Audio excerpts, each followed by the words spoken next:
Hello fellow YouTubers, bike enthusiasts, adventure riders. I'm sure you've seen the videos where somebody reaches in, turns off the bike and walks away with the key while you're at a stop or a light or whatever.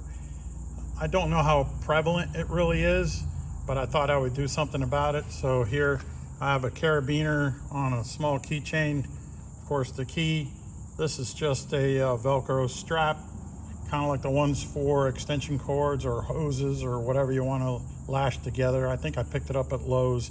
It was inexpensive. Anyway, it should give me some time to defend myself if somebody decides to reach in there and try to take my key. Of course, a law officer would be a different routine. I would not fight that. If he did that, it's probably because I did something to deserve it. Anyway, hope this helps you. God bless. Take care.